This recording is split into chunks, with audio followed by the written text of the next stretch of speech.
So we're going to begin to take a look at the divisions of Zen Buddhism as they developed in China. Today there are basically two primary divisions, but at one point there were approximately five different schools within Zen. And so we're going to look at those and see how those sort of showed up and then really kind of zero in on these main two.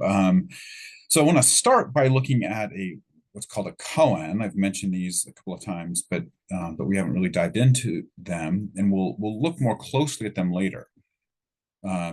So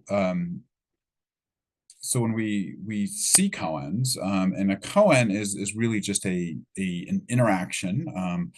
Sometimes they're called cases, right? But it's an interaction usually between some Zen teacher and a student, right? And they enter into some sort of dialogue, and there's some sort of aspect of that dialogue that kind of breaks out or breaks down conceptual thinking and helps bring the student, right, kind of out of their straitjacketing, right, their rigidity, and with the eventual goal, of course, of bringing them to some sort of complete understanding or enlightenment.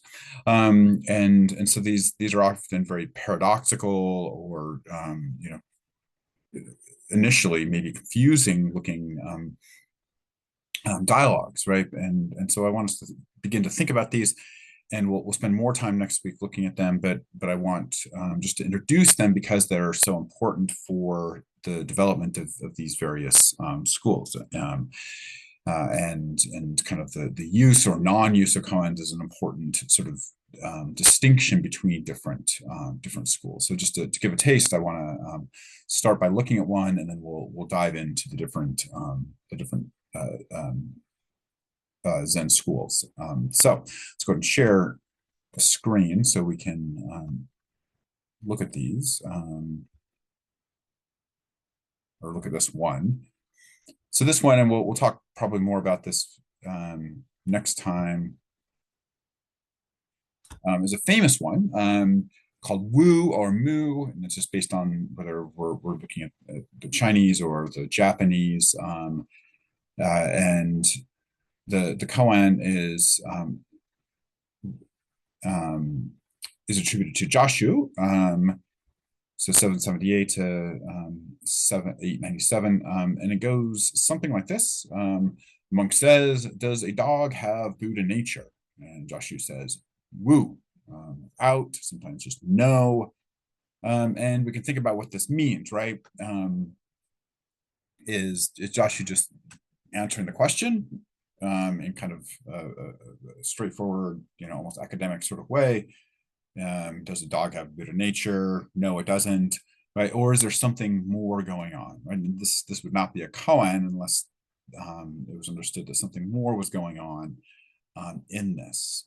And as I point out, right, there's a longer version of this koan, which shows an affirmation before the negation, right? And so there needs to be this sort of tension about this negation, and we can think about this in a few ways, right? Like, is the question having Buddha nature, right? What Joshu is saying no to, or is it Buddha nature itself that he is saying no to? And of course, we can interpret it in either of those ways. I think the fairly traditional kind of approach to this, right, would be that Josh is saying, like, look, you're thinking about sort of Buddha nature as a kind of essence, right? And dogs don't have like an essence. They are Buddha nature, right? It's not denying that dogs are, just like all sentient beings, Buddha nature, but they don't have it. Like, it's not like a possession, right? So that's one way of thinking about this. But whatever it is trying to break out of any kind of dualistic thinking. Um, so that's usually the purpose of the koan. So anyway, we'll talk about more of these, or look at more of these, particularly in the readings. You'll get a chance to read through several of them, and but I want you to get a taste now, because we'll talk about koans and the role of koans in these different schools. So the first, well,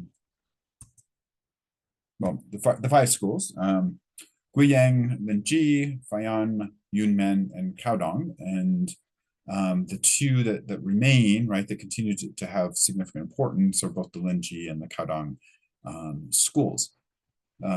Most of these actually got folded into the Linji school later, and so what we get is kind of this division between these different sorts of approaches. And we'll start then with the Guiyang school. And this school did use koans pretty significantly.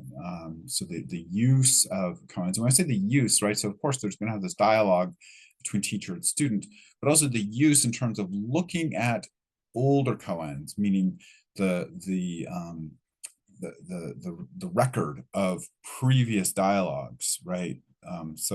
Gets sort of used by future teachers. And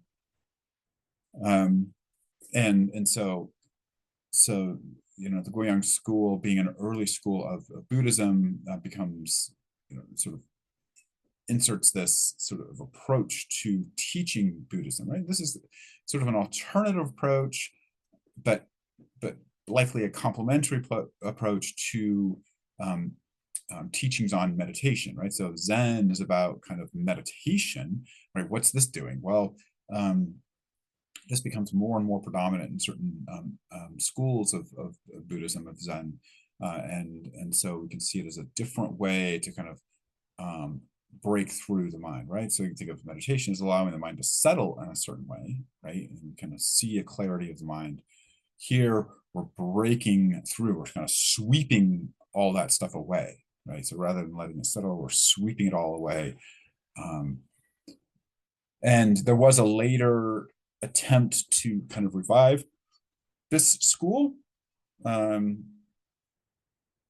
by Xuan Hui, and that was an important part of kind of bringing Chan to the United States, right? Seeing it as a form of Buddhism that would be helpful in Western sort of approaches to Zen. So although in a lot of ways these schools kind of get sort of merged or submerged in under kind of these larger traditions, the record is there, right? The history is there, and they can show up later.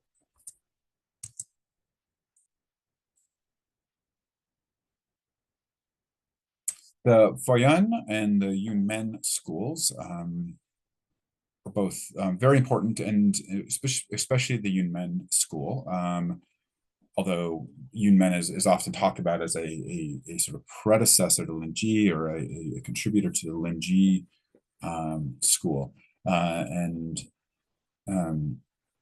we begin to see in these schools, again, particularly with Yunmen, what are often is kind of very dramatic approaches, right, to sort of the relationship of the dialogue, right, between teacher and student, and Yunmen was sort of known for these very sort of explosive and sort of jarring sort of approaches, and sometimes even kind of violent sort of actions.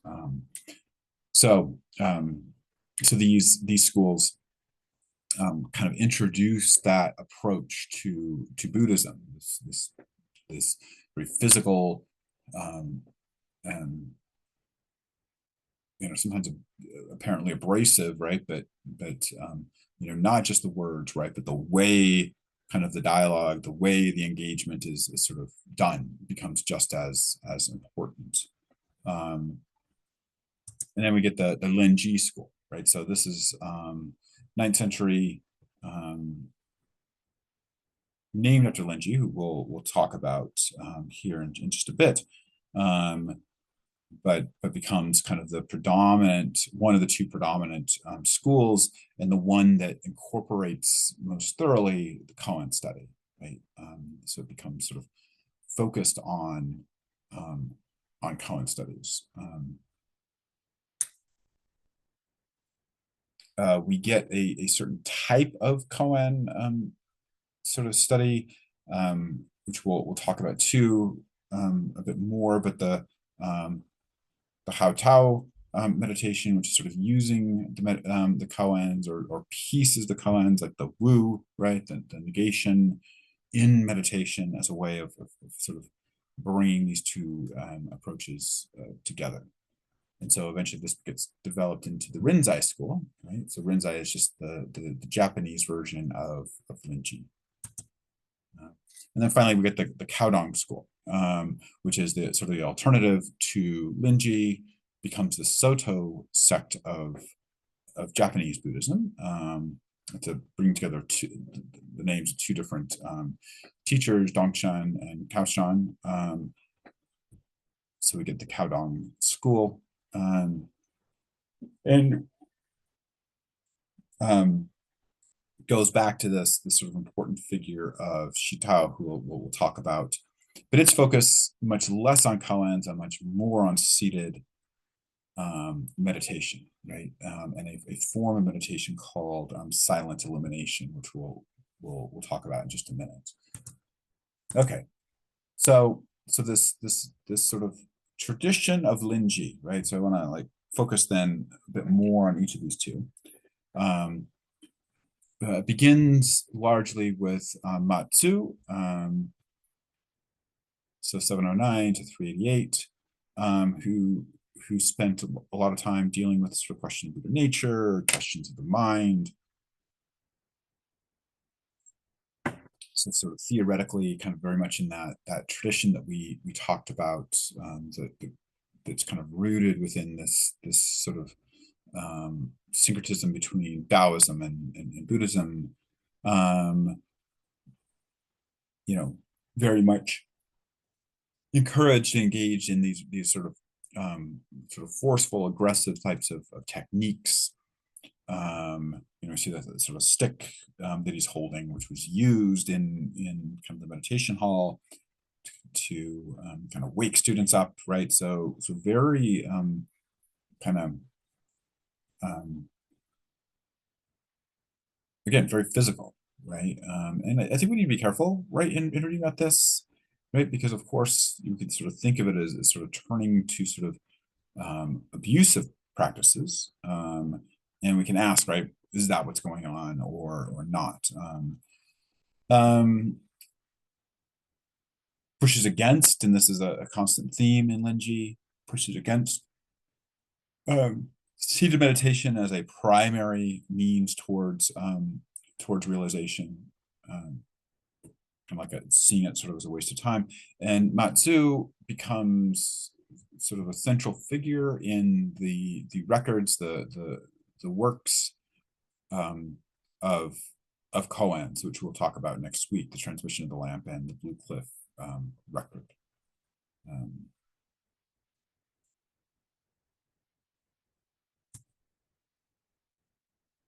Okay, so here's just an example to give you sort of a taste of Matsu. So Matsu here in the dialogue just, presented as Ma, and then Pai Cheng, which is presented as spelled as B-A-I-Z-H-A-N-G, right, in the dialogue, right, but the same person. So once great ancestor Ma and Pai Cheng were taking a walk when a wild duck flew by. "What's that?" asked Master Ma. "A wild duck," said Bai Zeng. "Where did it go?" "It flew away." The great ancestor twisted Bai Zhang's nose, and Bai Zhang cried out in pain. "Where did it fly away?" asked the great ancestor. Right. And so again, just to kind of show this kind of approach that we get from Mao Tzu. And there's a depiction of this exchange there on the right. Okay. And then Huang Po, another important figure in the Rinzai tradition or Linji tradition. There is no other Buddha than the Buddha in your mind, right? And so again, not looking to sort of the external world, right? Something else, somewhere else, right? But turning internally. That's sort of the direction that we should be turning. And so we have kind of this transmission from Matsu to Pai Cheng, and then Pai Cheng to Wang Po. And then Wang Po is the teacher of Lenji, right? So, right, no, very anti-dualist, so no distinction between a Buddha and other sentient beings, and therefore this sort of emphasis on Buddha nature. Right? I should point out, right, this sort of discussion of Buddha nature, there seems to be two different things going on, right? The approach, the way to teach, right, the method, and what is being sort of focused on, and the sort of focus on Buddha nature, right? When we get to Caodong or Soto, right, they're still going to emphasize Buddha nature. They're not going to like discount it. It's just the way to realize Buddha nature becomes different. So breaking through thought. And importantly here, right, it's the thinking, wrong thinking, the lack of clarity in our thinking that leads to karma. That's where the attachment comes from, is in the thinking, not in the action itself. Right? So it's not wrong action that we need to be worried about, right? But it's wrong thinking. You might kind of recognize the connection here with the Bhagavad Gita, right? Because it's essentially what Krishna was teaching Arjuna, right? That it's the thinking about what you're doing, the type of thinking, the way you're framing it, right? That's what's causing the problem, right? It's not the action one way or the other itself. It's the way that Arjuna was thinking about his actions. Okay, so all reality is one mind of the Buddha, right? So there's a single mind. All reality is that one mind.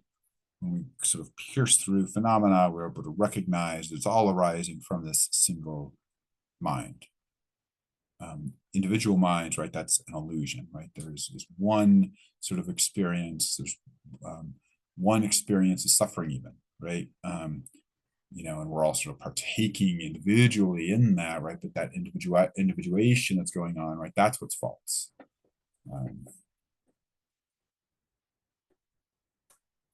And so the notion of good and evil, right, arises from our dualistic thinking, right? That's what the problem is, right? The suffering, all that arises from the dualistic thinking, the good and evil, sort of seeing the world in that way, right? That's where the suffering comes from. And you might sort of see connections here, right? If you sort of read Genesis, book of Genesis in a certain way, right? And sort of the notion of the knowledge of good and evil and kind of what that means, right? You may or may not, you know, sort of see connections with that here. And then finally we get Linji, who's kind of the formal founder of this school, but of course coming in this line of other thinkers who are other practitioners, right, who are developing these ideas before him. Right, so what does he say here, right? So just act ordinary, right? Again, living kind of a regular, that Wu Wei notion from Taoism. Don't do anything in particular. Right, kind of had a bit of this sort of iconoclasm. Beware of the trappings of Buddhism, right? What does that mean, right? The sort of trappings of Buddhism. You know, certain practices, perhaps, that, you know, emphasis on devotion to the Buddha, you know, whatever happens to be, like, don't get sucked into all that, right? That's the raft, right? We're concerned with the other shore, not the raft that gets us there, right? Don't get attached to the raft. The raft is just a tool to get us across.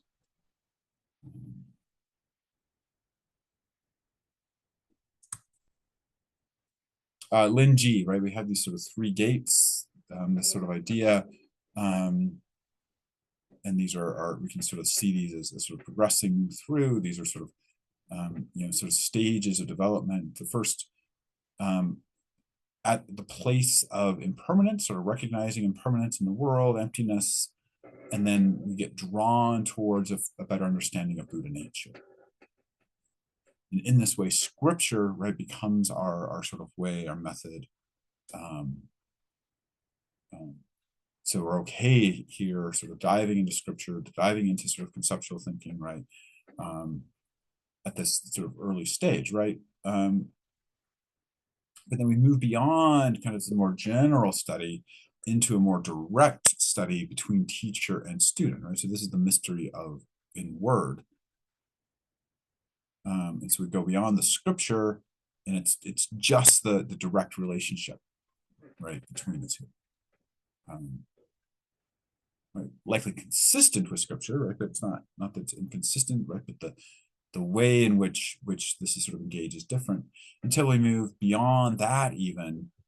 And then we have kind of the more direct methods, right? Which might show up as these non-verbal sort of things, the sort of physical, the shouting, but pointing out, right, that this is sort of pretty far down the line, right? It's kind of like the last remnants, those last bits of things that we're holding on to.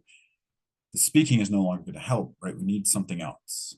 And kind of in sort of the Buddhist tradition or the Zen tradition, right? It sort of follows this kind of approach, but you might think of like, things in your life that kind of like break up kind of the way that you're thinking, allow you to sort of shift in those moments that allow shifting, right? It's not the new thing that's shifted to necessarily, but the moment of the shift when that might be seen as sort of uncertainty or something else, right? But kind of there's an opening, right? And that's what it's sort of emphasizing. Okay. And then the other school, right? So Kaodong, which becomes Soto in Japanese. So we get the beginning of this is with Shitao, 700 to 790. Again, mind is Buddha, right?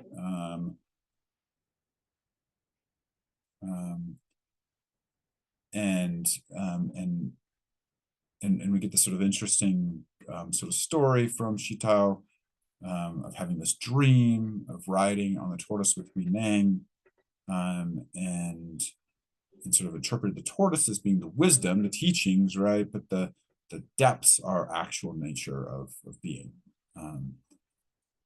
Wrote work called the Sandokai. The Sandokai has become sort of the source of many commentaries by later, particularly Soto teachers. So the coincidence of opposites. So what is the coincidence of opposites about? So it goes back to Bodhidharma, and claims that right there, this sort of division that we have, the Shen Sui and Hui Nang division, right? The gradual and immediate forms of enlightenment, right? All of that is a false controversy.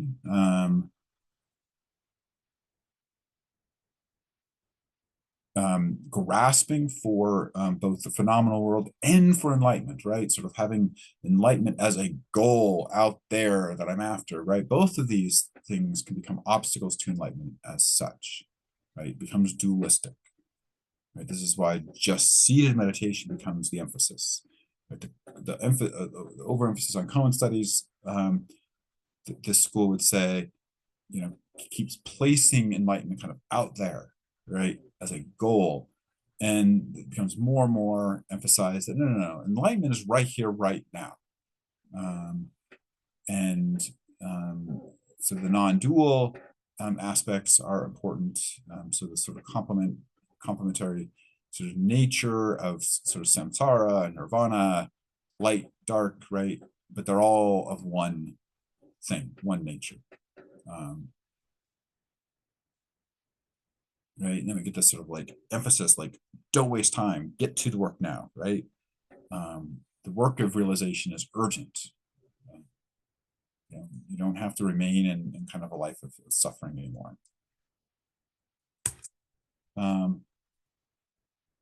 Dongshen. So the cow dong, this is the sort of part of that name. And he really had a balanced approach of both the sort of formal koan study as well as meditation, and really wanted to say, like, we need to emphasize the student, right? What's going to work for the student, right? Will koans work or more seated meditation? Like, what is it that's sort of hanging up the student? And so the relationship between teacher and student becomes especially important here. So those who see but don't understand the Dharma, right? Those who begin to understand the Dharma and those who have understood the Dharma, all of them, right, need to be taught, right? But there's different things that need to go on at each of these stages. It's not a sort of a single teaching will work for everybody, right? So this remaining in the tradition of the Buddha, right? That the Buddha teaches to the person. Dongshen develops this sort of notion of these 5 ranks, right? So again, stages of sort of spiritual development. We have the relative, recognizing the relative within the absolute, right? So that might be kind of the study of of scripture or whatever. The absolute in the relative, right? This is kind of turning out into the world and seeing, oh, kind of this interdependence, all of that, right?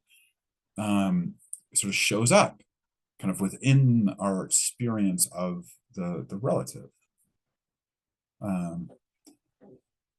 From within the absolute as such, right? So it's kind of living within the absolute, right? This is when the ox and the ox are like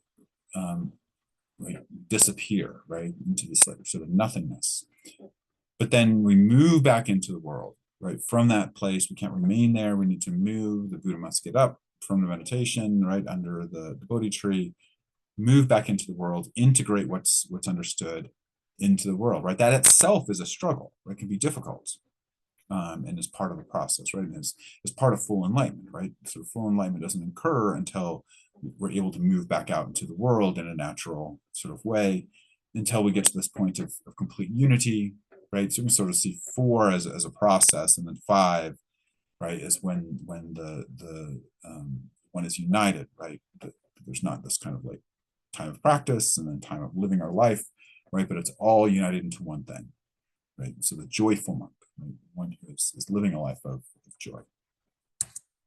I want to mention silent illumination as a method of meditation.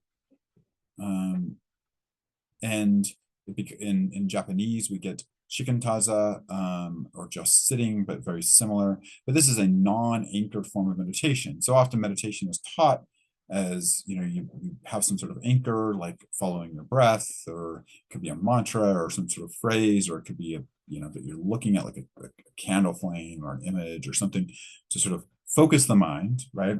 And help it overcome distractions and so on.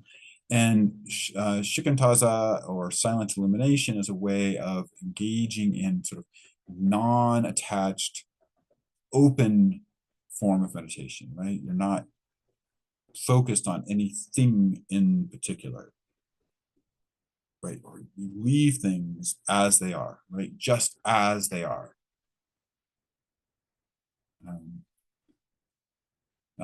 And so it's this silent illumination kind of within that, right? This is, again, the alternative to the koan study, right? Is silent illumination.